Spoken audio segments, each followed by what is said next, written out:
Mana mudah saja kepada mereka untuk membuang perkara-perkara yang seumpama itu daripada Al-Quran. Ini kata Khomeini sendiri dalam bukunya Kashful Asrar.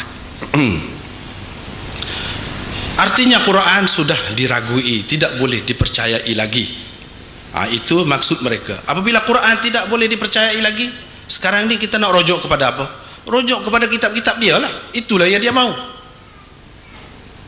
Seterusnya, kepercayaan kepada raj'ah sebenarnya mahu merobohkan akidah hari akhirat, akidah pembalasan di hari akhirat. Sebab kalau sudah bangkit sebelum kiamat, untuk apa lagi? Dan sudah dihukum orang-orang yang dikatakan patut dihukum itu, untuk apa lagi ada kiamat, ada bangkit lagi? Tujuan mereka ialah untuk mengalihkan perhatian kepada akidah al-yaumul akhir, yakni kepada yang lain, namanya raj'ah. Itu tujuan mereka. Kalau kita mengatakan Kaabah, menghadap ke sana, ada kelebihan pergi ke sana, beribadat di sana sekian-sekian banyak, mereka pula akan mengatakan pergi ke Karbala, pergi ke Najaf, pergi ke sini-sini, dapat lebih lagi pahalanya, sama seperti 70 haji mabrur, sama seperti 70 umrah yang diterima oleh Allah dan sebagainya. Mereka ubah semua ubah. Kalau kita katakan ini tanah suci, mereka katakan tanah suci lain, bahkan ini lebih lagi. Walaupun mereka juga pergi haji, tapi apa artinya pergi haji kalau ada dalam akidah mereka kepercayaan seperti itu? Tujuannya ialah mereka mahu memporak-porandakan umat Islam, kesatuan umat, supaya apa yang ditentukan oleh Allah Subhanahu wa taala itu tidak dianggap sebagai suatu yang lebih, suatu yang istimewa lagi. Yang lebihnya ialah yang mereka kemukakan. Dengan mereka mengemukakan akidah ataupun amalan taqiyah, mereka sebenarnya mahu menyebarkan dusta dan bohong di kalangan umat, sehingga agama ini tidak boleh dipercayai lagi. Agama ini tidak boleh dipercayai lagi, sebab semuanya mungkin dilakukan secara taqiyah, secara pura-pura. Kalau Rasulullah SAW mengawinkan anaknya sampai 2 orang, dia kata kalau ada lagi anak dia akan kawinkan lagi dengan Uthman. Padahal mengikut Syiah, Uthman itu kafir, Uthman itu murtad. Bagaimana Rasulullah kawinkan anak dia dengan orang seperti itu? Mereka katakan taqiyah, Rasulullah bertaqiyah. Taqiyah apa? Tak tahulah. Taqiyah. Kalaulah kita kata Sayyidina Abu Bakar ini jahat, Sayyidina Abu Bakar ini kafir, Sayyidina Abu Bakar ini perosak agama, kenapakah Sayyidina Ali bersembahyang di belakangnya? Kenapa Sayyidina Ali sentiasa menyokong, membela Sayyidina Abu Bakar? Jawabnya taqiyah.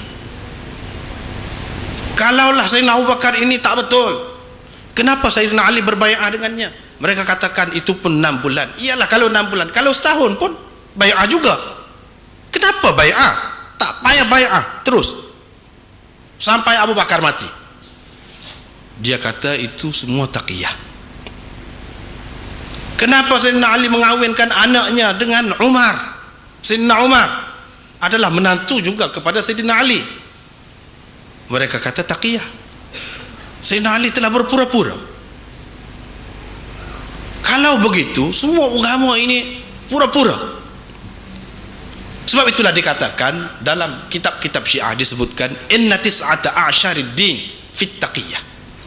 9/10 agama ini terletak pada taqiyah, pura-pura. Dalam segala perkara mereka boleh bertaqiyah. Inna tis'ata a'syarid din fit taqiyah. Innakum ala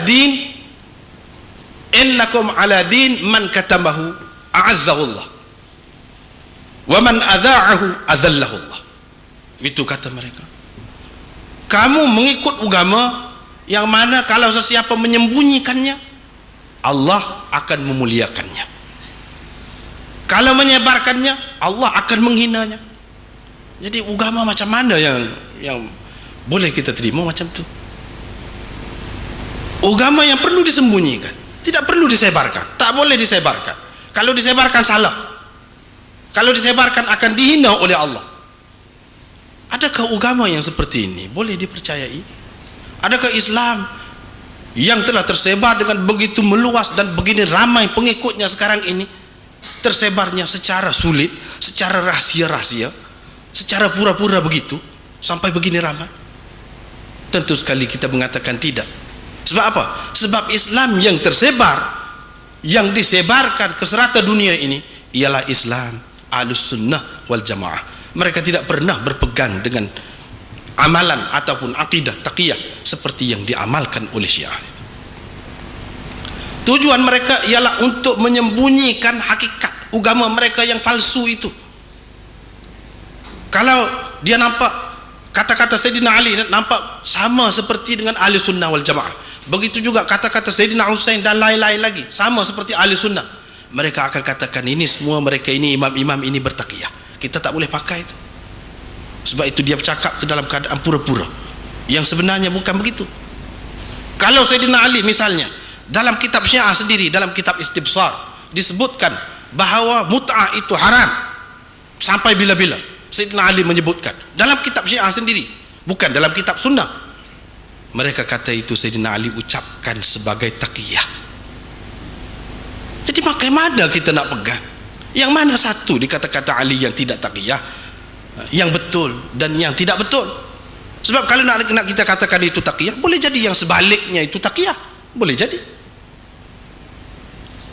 Agama menjadi tergantung-gantung, tidak berpijak di bumi nyata, dan kita tidak dapat pastikan yang mana benar, yang mana palsu. Boleh jadi yang ini taqiyah, boleh jadi ini tidak. Yang mana satu? Apa yang mereka maksud? Apa yang mereka mahu ajarkan kepada umat sebenarnya? Apa yang mereka mahu ajarkan? Nabi SAW nak ajar kepada kita, yaitu supaya kita kawinkan anak-anak kita, orang-orang di bawah jagaan kita, dengan orang kafir. Kah begitu? Dengan kita bertaqiyah dengan dia, begitukah? Itukah yang nak diajarkannya? Kalau begitu apa artinya? Rasulullah istri-istri dia itu adalah murtad, tapi kenapa Rasulullah tidak cerai ataupun tidak terpasang terus nikahnya itu? Jawabnya Rasulullah bertaqiyah. Apa yang mau Rasulullah ajarkan kepada kita?